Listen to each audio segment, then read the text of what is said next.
climbing an Everest, getting to the top of Everest, that would be conducting the Messiah. With the Messiah, you have to know every single note. For me, it was very intimidating. You cannot guess something. There is a lot of pressure.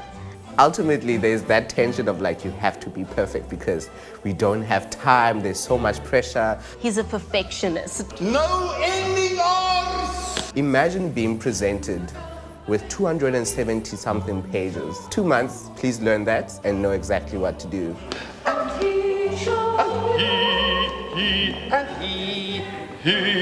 I thought that's it. I was gonna leave the choir. It's so specific, timing-wise, where the note is placed, everything. One voice group sings a part very differently. They mess up your part. The sopranos or the other voice parts are getting really irritated with your voice parts. If you take it too fast, the wheels just come off. This is a hard piece. Everybody's different. Not everybody has the same musical experience. We are struggling. We need to be perfect. We are the Cape Town Youth Choir. Consonants! There is a lot of tension. You're late. This is because we've been pushed. At the beginning, it was rough. Because those runs are hideously difficult. Sempre legato when you do. Don't do that. Don't make that seriously legato. Because he's such a perfectionist, he wants everything to be perfect.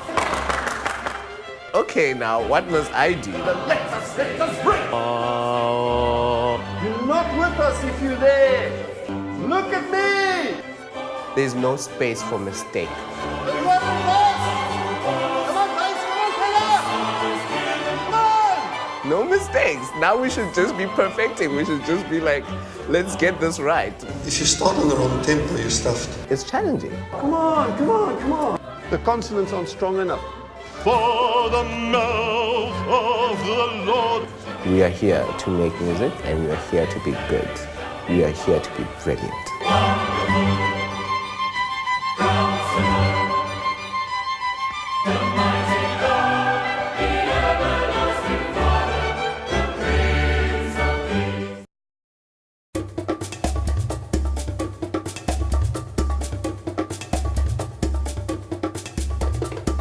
So it's exciting, and I was amazed how quickly you kind of emotionally engage with these little things. Like we were cheering when they went in the water, and this is a little thing you'd only seen come out of the ground about 10 minutes ago. It's ridiculous. They are going for a long swim and a very rough swim.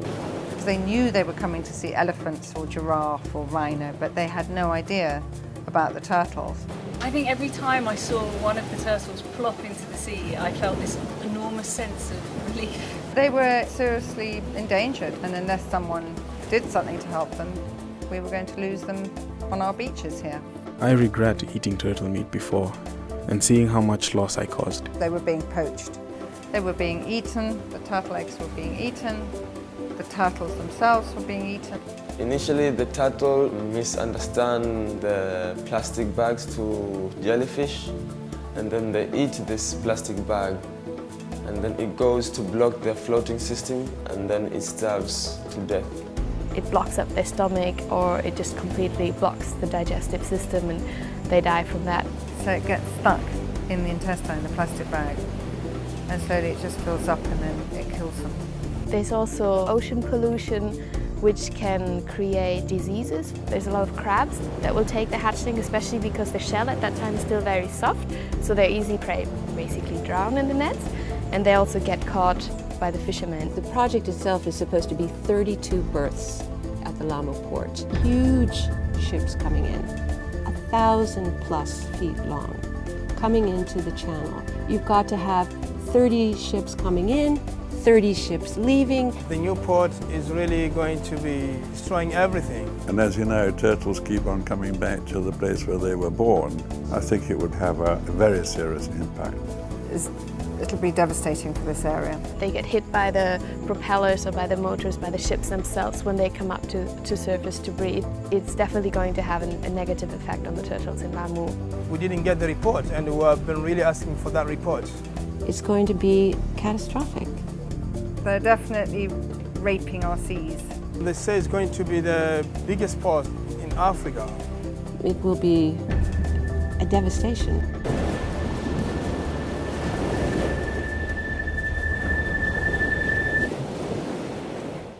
I grow up, I want to be a firefighter. When I grow up, I want to be a horse trainer. I'm not going to get to grow up. That's because I have leukemia.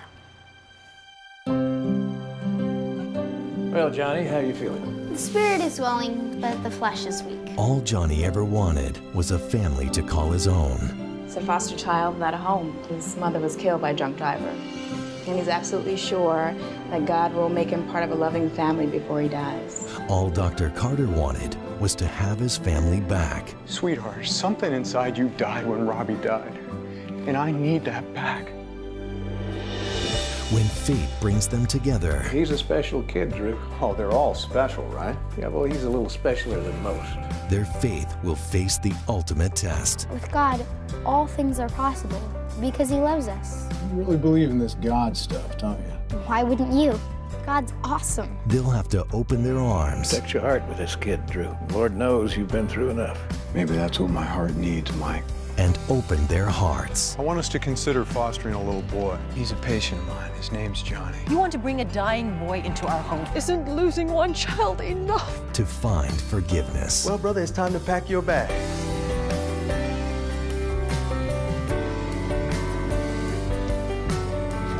Dare you bring a dying boy into this home? Haven't we been through enough? Looks like me coming here was a bad idea. From PureFlix Entertainment comes an inspiring story of hope and redemption. Could I call you Dad? Sure. I'd like that. Lee Majors. It's not just our bodies that require attention, you know.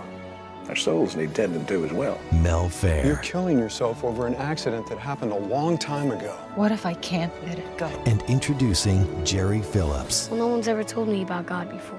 He loves you, man. And he's there for you 24/7. Life can be short. I gotta go sometime, right? Afraid so, buddy. But salvation is everlasting. I'm ready to surrender my life to you. I am so proud to call you my son. Johnny.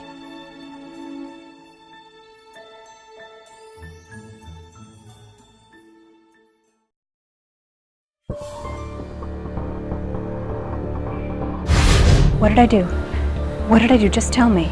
I know you're up to something. His name is Santiago Valdez. And you believe he's shagging your wife? You still owe us $50,000. My husband hired you. He thinks I'm having an affair. Are you? You're hurting me. You don't know Winston. I'm gonna pay you $1 million to kill the bastard. You have no idea what he's capable of. She knew this was going to happen. I like you, Angus.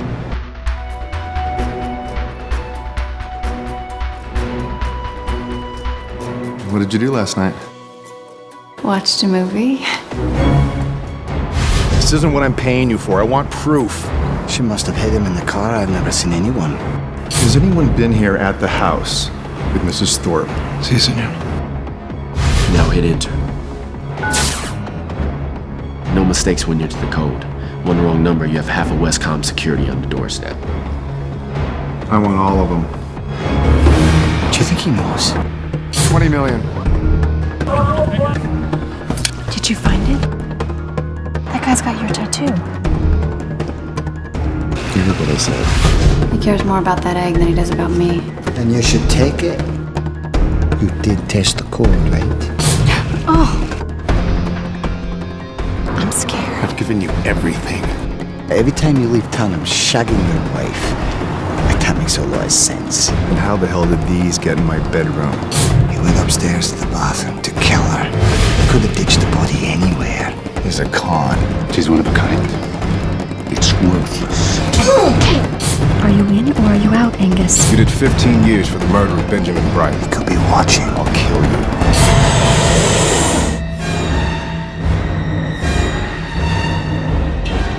I've got you now. Just tell us what you did with the body.